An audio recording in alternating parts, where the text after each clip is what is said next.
अस्सलाम वालेकुम बच्चों। ऑनलाइन स्कूल से आप मुकम्मल तालीम हासिल करके बोर्ड का इम्तहान बराए जमात नहमो दहम बेहतर तौर पर पास कर सकते हैं।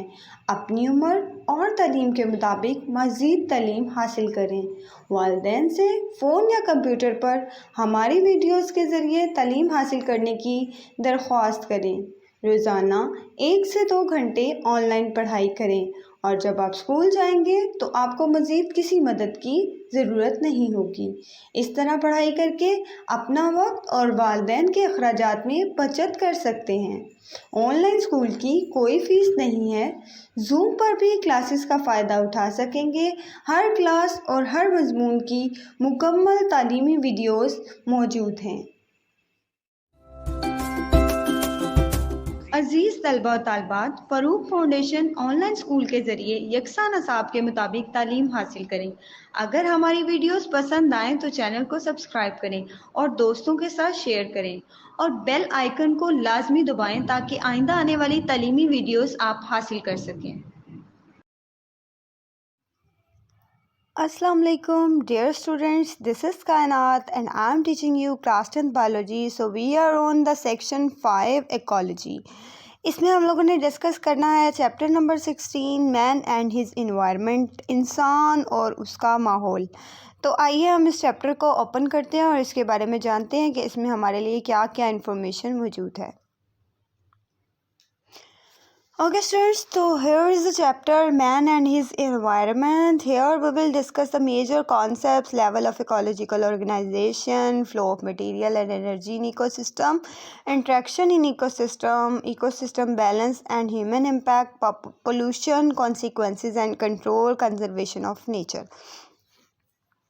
तो फर्स्टली हम लोग डिस्कस करते हैं every organism has its specific surroundings और environment with which it continuously interacts and remains fully adapted. वो कहते हैं हर जानदार जो होता है उसके पास एक स्पेसिफिक सराउंडिंग होती है जहाँ पे वो रह रहा होता है, वो उसका माहौल कहलाता है जिसके साथ उसका इंटरेक्शन होता है। An organism environment is the sum of physical and biological conditions. अब वो कहते हैं कि इन्वायरमेंट जो होता है बेसिकली दो चीज़ों से मिलकर बना होता है, फिजिकल और बायोलॉजिकल चीज़ों से। फिजिकल जो होती हैं वो एबायोटिक होती हैं एंड बायोलॉजिकल जो होती हैं वो बायोटिक होती हैं। अगर मैं आपको बताऊं बायोटिक क्या है, एबायोटिक क्या है, तो आप देखिए एबायोटिक जो है बेजान चीज़ों के बारे में बात की गई है, बायोलॉजिकल बायोटिक है, तो इसका मतलब ये जानदार चीज़ों के बारे में बात की गई है। तो हमें पता है कि जो ऑर्गेनिज़म है उसका बेसिकली जो इन्वायरमेंट होता है वो दो चीज़ों से मिलकर बना होता है।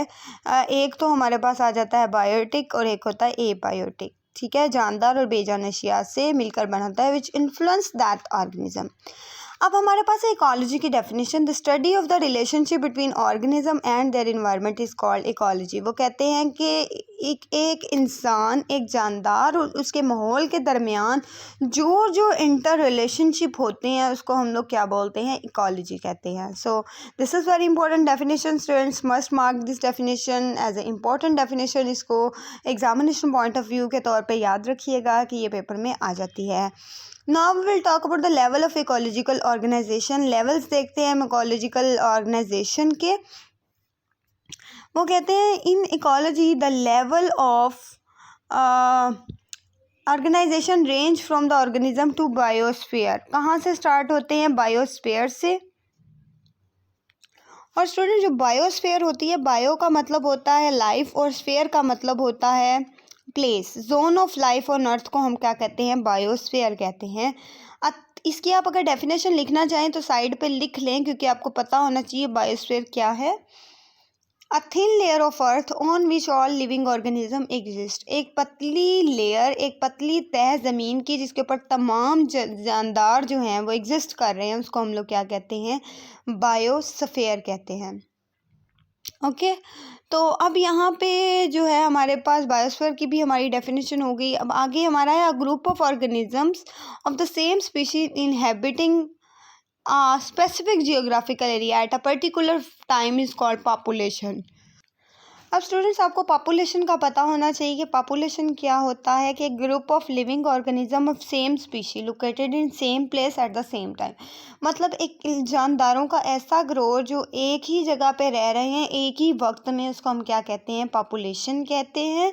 एग्जाम्पल इसमें आप क्या ले सकते हैं? Human population in a city, एक शहर के अंदर जो इंसानी आबादी होती है उसको हम लोग क्या कहते हैं? ह्यूमन पॉपुलेशन कहते हैं। और अगर हम लोग बायोलॉजी की क्लास 10th क्लास के अंदर जितने भी बायोलॉजी के स्टूडेंट्स हैं वो हमारा पूरा एक ग्रुप है, उसको हम पॉपुलेशन कहेंगे। और आपने एक बात याद रखनी है कि जो पॉपुलेशन है वो हायर लेवल ऑफ ऑर्गेनाइजेशन है, ठीक है। Now we will talk about all the population that live in a habitat and interact in various ways with one another are collectively called community। अब हम community की बात करते हैं कि community basically क्या होती है। तो community में वो कहते हैं कि community level क्या होता है? population of different species living in same habitat form community। different species की population जो एक ही habitat में रह रही हैं, एक ही जगह पे रह रही हैं, उसको हम community कहते हैं, ठीक है। अब यहाँ पे हम लोग बात करते हैं बायोम की। आपको पता होना चाहिए रीजनल कम्युनिटी जो सबसे बड़ी कम्युनिटी होती है वो बायोम है। उसमें फाना और फ्लोरा आ जाते हैं। जैसे फाना है वो एनिमल्स हैं एंड फ्लोरा प्लांट्स हैं, ठीक है। अब अगर हम बात करें लिविंग ऑर्गेनिज्म सेकंड पैराग्राफ की, तो living organism can not live isolated from the non living part of their environment. The biotic and abiotic components in environment interact each other to form a system. वो कहते हैं कि living organism के रहने के लिए एक इन्वायरमेंट बहुत ज़रूरी होता है जहाँ पे एबायोटिक और बायोटिक कंपोनेंट्स प्रेजेंट हो, जानदार और बेजान अशिया हों जिनके साथ वो आपस में क्या कर सकें? ताल्लुक़ कायम कर सकें। The self-sufficient unit of an environment that is formed as a result of interaction between its biotic community and abiotic community is known as ecosystem। अब ecosystem क्या होता है? वो कहते हैं कि जानदार और बेजान अशिया जो हैं वो मिलकर क्या बनाती हैं? इकोसिस्टम बनाती हैं। इकोसिस्टम के दो पार्ट्स होते हैं, एक बायोटिक और एक एबायोटिक। बायोटिक कंपोनेंट्स में जानदार आ जाते हैं एंड एबायोटिक में बेजान चीज़ें आ जाती हैं। तो इकोसिस्टम बेसिकली क्या है कि आप इसकी डेफिनेशन लिख लें, community together with non living surrounding. Community together with non living surrounding is known as ecosystem. अब हम बात करते हैं a pond, a lake and a forest are a natural ecosystem. एक पॉन्ड की अगर हम बात करें, एक लेक की बात करें, एक फॉरेस्ट की बात करें तो वो इकोसिस्टम है। इकोसिस्टम में ऑल्सो भी artificial for an example an aquarium. अच्छा स्टूडेंट्स, अब आपकी राइट तरफ लिखा हुआ है ब्लू ब्लॉक के अंदर species a group of species की डेफिनेशन लिखी है। बहुत इंपॉर्टेंट है, बहुत इंपॉर्टेंट है, पेपर में आ जाती है।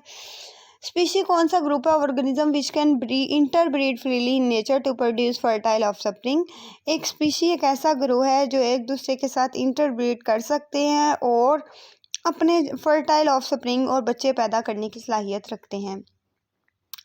Now we will talk about the all the ecosystem of the world together form the biosphere. वो कहते हैं इकोसिस्टम जो दुनिया का होता है वो मिलकर बायोस्फीयर बना रहा होता है। और मैंने आपको बायोस्फीयर की डेफिनेशन बहुत अच्छे से बता दी है। Zone of life on earth को हम लोग क्या कहते हैं? बायोस्फीयर कहते हैं। Bio means life, sphere means place. अब अगर हम बात करें it includes all the ecosystem of the planet. वो कहते हैं कि अर्थ, इसके अंदर तमाम इकोसिस्टम आ जाते हैं जो अर्थ के ऊपर रह रहे होते हैं। In other word biosphere consist of all organism present on the earth and all regions of the earth where they live. वो कहते हैं कि बायोस्फीयर के अंदर वो तमाम ऑर्गेनिज्म आते हैं जो ज़मीन पर रह रहे हैं और वो तमाम जगह आती हैं जहाँ पे वो तमाम ऑर्गेनिज्म रह रहे होते हैं। तो बायोस्फीयर जो है बेसिकली एक थिन लेयर होती है जहाँ पे तमाम लिविंग ऑर्गेनिज्म एग्जिस्ट कर रहे होते हैं। अब है biosphere ranges from the floor of ocean to the tops of highest mountain. वो कहते हैं कि बायोस्फीयर जो है समुंदर की सतह से लेकर पहाड़ों की ऊंचाई तक सारी चीज़ें जो है उसमें बायोस्फीयर में आती हैं। It is about 20 kilometre thick. ये 20 किलोमीटर थिक होती है, 20 किलोमीटर थिक होती है, लेकिन ये होती थिन लेयर ही है, ठीक है।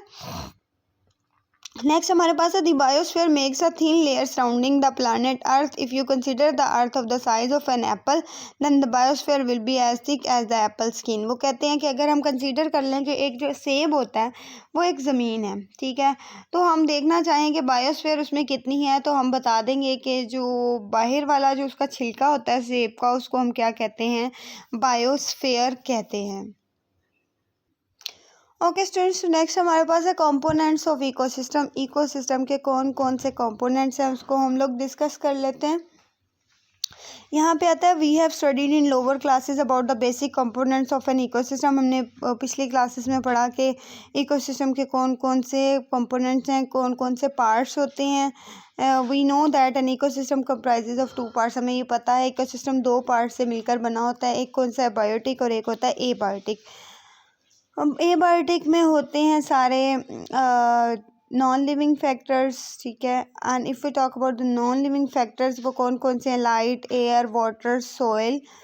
और उसके बाद अगर हम बात करें बायोटिक फैक्टर्स की, तो comprise the living organism of the ecosystem. तमाम जानदार चीज़ें जो होती हैं उसको हम क्या कहते हैं, बायोटिक कंपोनेंट्स कहते हैं। Biotic components further classified as producer, consumer and decomposer. Biotic components को मज़ीद अगर हम क्लासीफाई करें तो वो किस में क्लासीफाई होते हैं, प्रोड्यूसर, कंज्यूमर और डीकम्पोजर्स में क्लासीफाई होते हैं।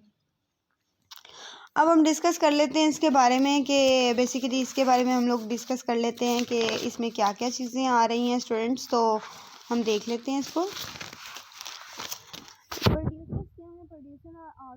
ऑटोट्रॉफ होते हैं, यानी अपनी खुराक खुद तैयार कर सकते हैं।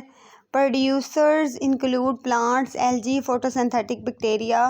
फोटोसिंथेटिक बैक्टीरिया, एल्गी, प्लांट्स वगैरह प्रोड्यूसर्स में आ जाते हैं। These organism are able to synthesise complex organic compounds. ये अपनी जो है फूड को तैयार करने की सलाहियत रखते हैं। प्रोड्यूसर्स जो होते हैं form the basis of any ecosystem.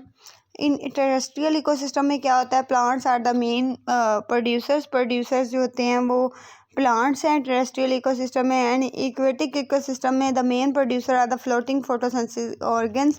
जो तैरने वाले फोटोसिंथेटिक ऑर्गेनिजम्स होते हैं, जैसा कि एल्गी, उसको हम फाइटोप्लैंक्टन भी कहते हैं। फाइटोप्लैंक्टन एल्गी का दूसरा नाम है। एमसीक्यू पॉइंट ऑफ व्यू से बहुत इंपॉर्टेंट है, इसको याद कर लीजिएगा। and show water rooted plants, shallow water rooted plants. And now we will talk about the consumers. तो consumers के बारे में अगर हम देखें तो यहाँ पे वो कह रहे हैं consumers are heterotroph। consumer जो होते हैं heterotroph होते हैं, यानी अपनी खुराक खुद तैयार नहीं कर सकते। they cannot synthesize their food and so depend upon producer for food। तो ये producer से अपनी खुराक हासिल करते हैं। consumer includes all animals, fungi, protozoan and many of the bacteria। The animal are major consumer of ecosystem. Animal जो हैं वो मेजर कंज्यूमर्स हैं इकोसिस्टम का। आपको पता है कि एनिमल अपनी खुराक खुद तैयार नहीं कर सकते। कभी देखा आपने किसी एनिमल को अपने लिए बिरयानी बनाते या कोई ऐसी चीज़ बनाते? वो ऑब्वियस सी बात है, वो क्या करते हैं कि अपने लिए जो है वो खुद खुराक तैयार नहीं करते, बल्कि वो घास खाते हैं, यानी कि वो प्रोड्यूसर्स को खाते हैं, ठीक है। The animals they are further classified as herbivores, carnivores, herbivores, cattle, deer, rabbit, grasshopper etc. feed on plants. They are called primary consumer। herbivores को उन्होंने primary consumers का नाम दिया है। they feed directly on plants और products of plants। ये क्या करते हैं, डायरेक्ट प्लांट्स की प्रोडक्ट्स खाते हैं या फिर प्लांट्स के ऊपर डायरेक्ट जाके खाना स्टार्ट कर देते हैं। Carnivores feed on other animal. Carnivores जो होते हैं दूसरे एनिमल्स को खाते हैं। प्राइमरी कॉर्निवोर्स को हम लोग सेकेंडरी कंज्यूमर्स भी कहते हैं। वो कौन से होते हैं, fox, frog, predatory birds, fishes, snakes, ये सारे प्राइमरी कॉर्निवोर्स हैं। सेकेंडरी कॉर्निवोर्स की अगर हम बात करें तो उनके टर्शरी कंज्यूमर्स भी कहते हैं। फीड ऑन प्राइमरी कॉर्निवोर, ये प्राइमरी कॉर्निवोर्स को खाते हैं। Wolf and all etcetera carnivores हैं ये, इसकी एग्जांपल आपने याद रखनी है। Tertiary carnivores lion, tiger etcetera feed on secondary carnivore. वो कहते हैं कि लाइन और टाइगर जो होते हैं वो सेकेंडरी कॉर्निवोर को खाते हैं। तो इस तरीक़ाकार से ये खाया और खाने जाने का अमल जो है वो जारी रहता है। प्रोड्यूसर कंज्यूमर को कहते हैं, कंज्यूमर जो प्राइमरी कंज्यूमर को खा लेते हैं, सेकेंडरी कंज्यूमर प्राइमरी कंज्यूमर को खा लेते हैं, और टर्शरी कंज्यूमर सेकेंडरी कंज्यूमर को खा लेते हैं। इस तरह से ये सिलसिला जारी रहता है। Now we will talk about the blue block on your right side. Omnivores are the consumer, the eat animal flesh as well as plants are plant product. वो कहते हैं ओमनीवोर्स जो हैं वो कौन से हैं कि जो ऐसे कंज्यूमर्स होते हैं जो एनिमल फ्लैश भी एनिमल्स को भी खाते हैं, साथ साथ प्लांट्स को भी यूज़ करते हैं। Tertiary carnivores are not eaten by any other animal. वो कहते हैं टर्शरी कार्निवर्स को कोई भी नहीं खा सकता। They are also called top carnivores. इनको टर्शरी को हम टॉप कार्निवर्स भी कहते हैं। Now we will talk about the decomposers. तो डीकम्पोजर्स बहुत reducer break down the complex organic compound of dead matter. वो कहते हैं कि जो डेड मैटर होती है उसके अंदर से जो जिसकी ब्रेक डाउन करके जो उसको कॉम्प्लेक्स चीज़ों को सिंपल कंपाउंड में चेंज करते हैं उसको डीकम्पोजर्स कहते हैं। दे सेक्रीट डाइजेस्टिव एंजाइम, के डाइजेस्टिव एंजाइम को सेक्रीट करते हैं into dead and decaying plant, dead plant में एंड एनिमल्स, और एनिमल में remains to digest the organic material, और ऑर्गेनिक मटेरियल को डाइजेस्ट करते हैं। आफ्टर डाइजेशन क्या होता है, decomposer absorb the product for their own use. Decomposers ना जो क्या करते हैं कि प्रोडक्ट्स को अपने यूज़ के लिए अब्जॉर्ब कर लेते हैं। The remaining substances are added to environment. बाकी जो सब्सटेंसेस हैं वो इन्वायरमेंट में ऐड हो जाती हैं। Many types of bacteria and fungi are principal decomposer of biosphere. वो कहते हैं बहुत सारे बैक्टीरिया और फंजाई जो हैं वो डीकम्पोजर्स हैं बायोस्फीयर के सबसे बड़े वाले। तो इस टॉपिक में हम लोगों ने सारा डिस्कस किया कि कंपोनेंट्स ऑफ इकोसिस्टम कौन कौन से हैं। उसमें लिविंग कंपोनेंट्स और नॉन लिविंग कंपोनेंट्स को हमने डिस्कस किया बहुत अच्छे से। अब आपने इसके अंदर से तमाम क्वेश्चन जो है एग्जामिनेशन पॉइंट ऑफ व्यू से इम्पोर्टेंट है। इकोसिस्टम की डेफिनेशन आ जाती है, बायोटिक कंपोनेंट में डिफरेंस पूछ लिया जाता है, प्रोड्यूसर्स का पूछ लेंगे, कंज्यूमर्स का पूछ लेंगे, डीकम्पोजर्स का पूछ लेंगे, कंज्यूमर्स की फर्दर 3 टाइप्स का पूछ लेंगे, primary consumer, secondary consumer, tertiary consumer. तो इस टॉपिक को आपने बहुत अच्छे से प्रिपेयर करना है। Thank you.